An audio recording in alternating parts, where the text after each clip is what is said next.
قصتنا بتبدأ في إحدى غابات تايلاند الواسعة. في شاب اسمه كيرت سافر من أمريكا عشان يتدرب تحت إيد معلم الفنون القتالية الأسطوري تونج بو، لكنه أول ما وصل واحد من تلاميذ المعلم اسمه كافي رفض يدخله، فكيرت عرض عليه مبلغ مالي كبير، ولما كافي سمح له بدخول مدرسة الفنون القتالية بدأ بالهجوم عليه في ثواني عشان يثبت إنه أقوى منه. في البداية كافي قدر انه يسيطر على كيرت لانه غفله وفاجئه بهجماته السريعه، بس مع الوقت كيرت درس نقط ضعفه واستغل انه سكران عشان يهزمه في النهايه قدام كل التلاميذ. لكن فجاه مقاتل اسمه ستورم اتحدى كيرت. ستورم يبقى اقدم تلميذ في المدرسه، ومن اول المعركه قدر يغفله بسهوله ووجه له رجل قويه وقعته على الارض في ثواني وسط تحيه كبيره من باقي التلاميذ. بعد القتال كافي وكيرت غسلوا الملابس لانهم اجدد اتنين في مدرسة المعلم تونج بو، ولما كافي حاول يسرق فلوس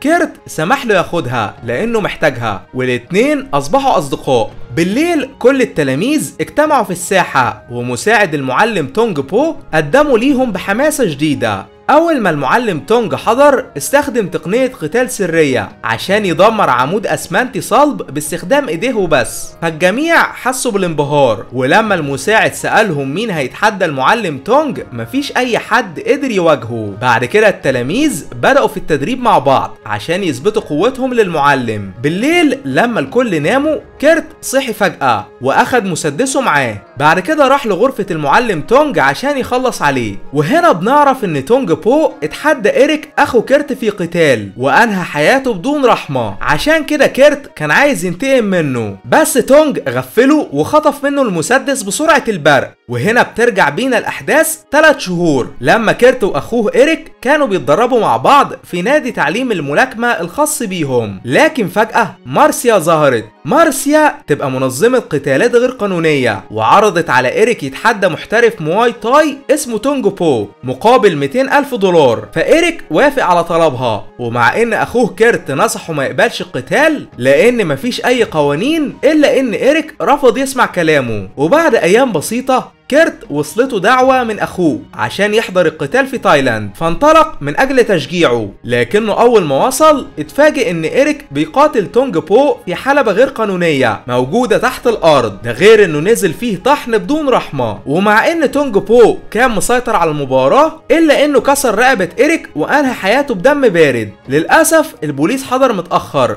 لأن تونج بو هرب في الظلام. وهنا بنقابل الضابطة لو بتحاول تقبض على تونج بو من فترة طويلة لأنه خلص على مقاتلين كتير، لكنه كل مرة بيهرب منها. ولما كيرت كان بيشوف جثة أخوه للمرة الأخيرة مارسيا حضرت عشان تعزيه وقالت إنها ما كانتش تعرف إن تونج هيقتله، فكيرت خنقها وقال إن هي السبب في كل اللي بيحصل. بس الحراس نزلوا فيه ضرب عشان يهدي أعصابه لحد ما خرج من مركز الشرطة. في البداية ضابط البوليس وصل كيرت البيت المعلم دوراند هو اللي كان بيدرب إيريك على المواي تاي قبل قتاله مع تونج بو، واعطى كيرت مبلغ مالي كبير لان اخوه سابه امانه معاه. فكيرت طلب من دوراند يدربه عشان ينتقم من تونج، لكن دوراند رفض يرد عليه. اما ضابط البوليس قال لكيرت انه لازم يرجع امريكا وما يعملش اي مشاكل، بس كيرت ما سمعش كلامه لانه فضل في تايلاند للانتقام من تونج بو. وهنا بترجع بينا الاحداث للوقت الحاضر.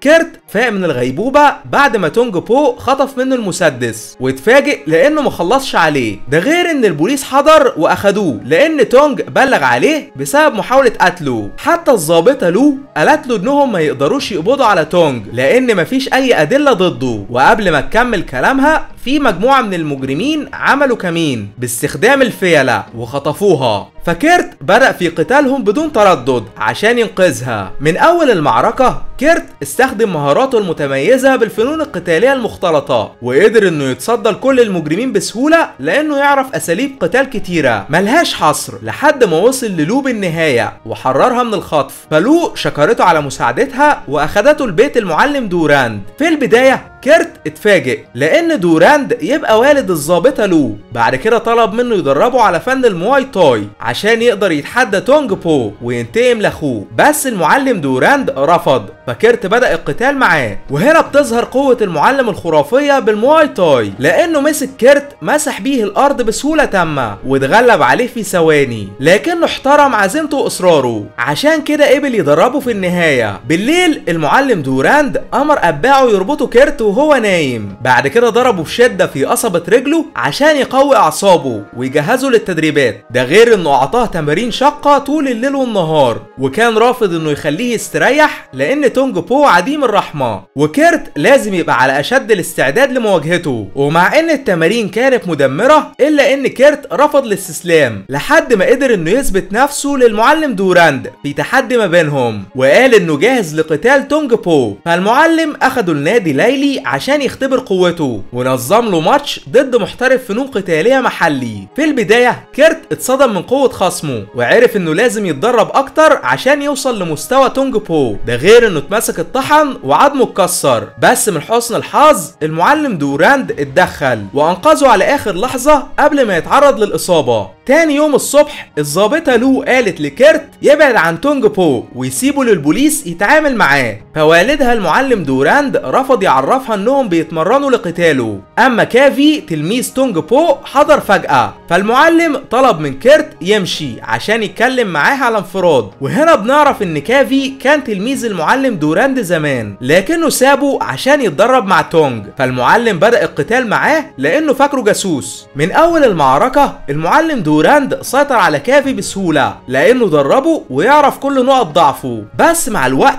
كافي استجمع قوته ورجع من جديد. فالمعلم اظهر بعض التقنيات السرية وغلبه في النهاية، ده غير انه اقنعه يسيب تونج ويشتغل معاه في تدريب كيرت. فكافي وافق على طلبه لانه بيكره تونج بو. من اليوم ده كيرت بدأ التدريب من اجل القتال النهائي، وبسبب تدريبه مع كافي وتوجيهات المعلم دوراند الذكية كيرت اصبح مقاتل مدمر عديم الرحمة، لان عنده عزيمة واصرار ملهمش حل. لحد ما في يوم من الايام اقتحم مدرسة تونج بو ونزل طحن في تلاميذه واحد ورا واحد، وقال انه عايز يتحداه لقتال وش لوش. فتونج بعت ليه اقوى المقاتلين عنده عشان يختبره، لكن كيرت قدر انه يتغلب عليهم بسهولة، وتونج وافق على التحدي غصبا عنه. في الوقت ده بنعرف ان البوليس كانوا بيتجسسوا على محادثة كيرت مع تونج، ده غير ان في ضابط خاين عرف مارسيا منظمة القتالات الغير قانونية بكل حاجة. اما الضابطة لو قبضت على كيرت ووالدها المعلم دوراند لانهم كانوا عايزين يدخلوا في قتال ممنوع ضد تونج بو، لكنهم رفضوا الاستسلام. وبعد فترة قصيرة المعلم دوراند قدر انه يخدع واحد من الضباط بمساعدة كيرت عشان يهربوا من السجن، ده غير انهم مسكوا جميع الحراس طحنوهم وهربوا منهم في الشوارع بسرعة البرق لحد ما اختفوا بدون ما اي حد يلاحظهم. بالليل في حلبة القتالات الغير قانونية الموجودة تحت الارض مساعد تونج قدم كيرت مع مدربه دوراند للناس كلها وعرفهم انه اخو إيريك اللي تونج بو قتله. بعد كده قدم تونج للحلبة وسط تشجيع كبير من الجمهور. قبل بداية القتال دوراند قال لكيرت يجهز لان المعركة هتكون صعبة جدا. في الجولة الاولى تونج بو فاجئ كيرت بقوة احتماله الخرافية لانه ما كانش بيتأثر باي ضربات، لدرجة ان كيرت بدأ يحس باليأس الشديد.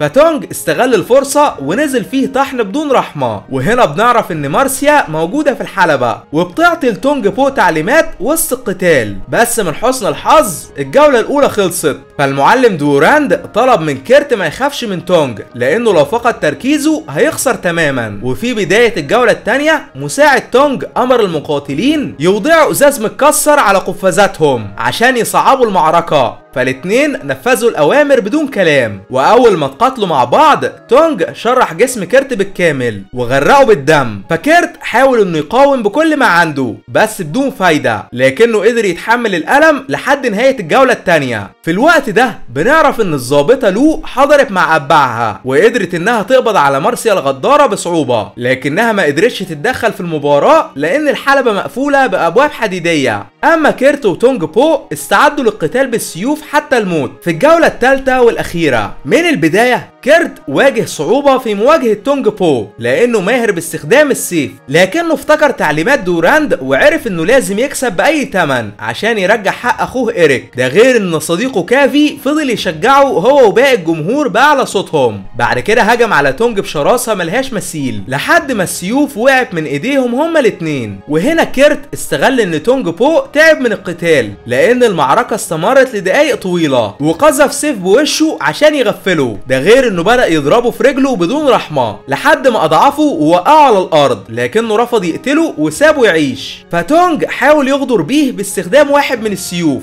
بس كيرت كان مستعد ليه وانهى حياته بدم بارد لانه خاين. فالمعلم دوراند والظابطة لو حسوا بسعادة ملهاش مثيل لان كيرت حقق انتقامه اخيرا. وده كان ملخص الفيلم، اشترك عشان يوصلك كل جديد واشوفكم على خير ان شاء الله.